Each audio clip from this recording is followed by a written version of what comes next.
ঢাকা বিশ্ববিদ্যালয়ের চারুকলা অনুষদে নববর্ষের শোভাযাত্রা উদযাপনের জন্য বানানো দুটি মোটিভে আগুনে পড়ে গেছে। এর মধ্যে একটি ফ্যাসিস্ট হাসিনার মুখাকৃতি ও আরেকটি শান্তির পায়রা। ভোরে এ ঘটনা ঘটে বলে ধারণা সংশ্লিষ্টদের। তবে কিভাবে আগুন লেগেছে তা জানাতে পারেনি চারুকলা কর্তৃপক্ষ। এ ঘটনায় শোভাযাত্রার প্রস্তুতিতে ব্যাঘাত ঘটলেও অন্যান্য প্রস্তুতি কমবে না বলে মনে করছে বিশ্ববিদ্যালয় প্রশাসন। এ ঘটনায় রাজধানীর শাহবাগ থানায় একটি সাধারণ ডায়েরি করা হয়েছে। ঘটনা তদন্তে গঠন করা হয়েছে কমিটি।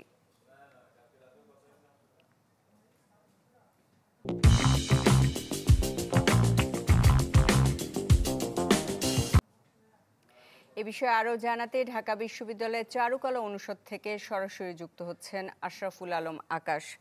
আকাশ, যেহেতু আর মাত্র দুদিন পরই অনুষ্ঠানটা হতে যাচ্ছে, তো সেখানে নিরাপত্তা ব্যবস্থায় কোনো ঘাটতি ছিল কিনা, আর তদন্ত কমিটির তারা কাজ শুরু করেছে কিনা জানাবেন।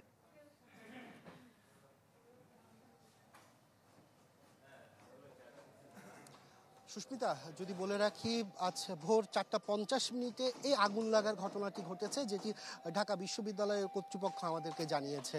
আর পেছন থেকে যদি একটু বলি যে সব ধরনের প্রস্তুতি ইতিমধ্যে শেষ হয়েছে। প্রত্যেকবারের মতো বিভিন্ন ধরনের মুখাকৃতি, প্রতিকৃতি, গ্রাম বাংলার যে ঐতিহ্য, সেগুলো কিন্তু এই চারুকলা অনুষদ প্রতি বছরের মতো এবছরও করেছে।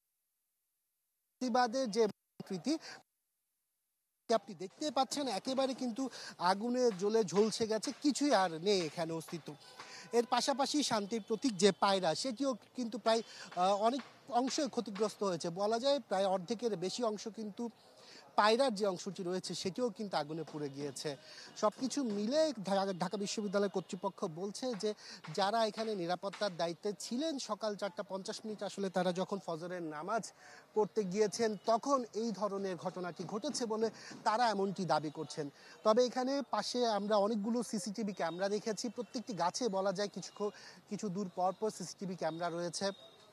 আর এইটি ঢাকা বিশ্ববিদ্যালয়ের চারুকলা অনুষদের একদম ভেতরের যে অংশটি, যেখানে এই ধরনের প্রতিকৃতিগুলো তৈরি করা হয়, সেখানেই কিন্তু এই ধরনের ঘটনা ঘটেছে, যেটি আসলে সাধারণ মানুষের মধ্যে বিভিন্ন উদ্বেগের জন্ম দিয়েছে। এছাড়া এই বিষয়ে ঢাকা বিশ্ববিদ্যালয় কর্তৃপক্ষ শাহবাগ থানায় একটি সাধারণ ডায়েরি করেছে, আর একটি তদন্ত কমিটিও কিন্তু ইতিমধ্যে গঠন করা হয়েছে।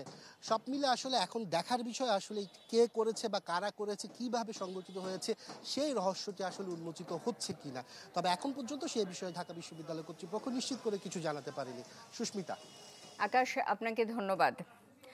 আশরাফুল আলম আকাশ ঢাকা বিশ্ববিদ্যালয়ের চারুকলা অনুষদ থেকে আমাদের সাথে যুক্ত হয়েছিলেন।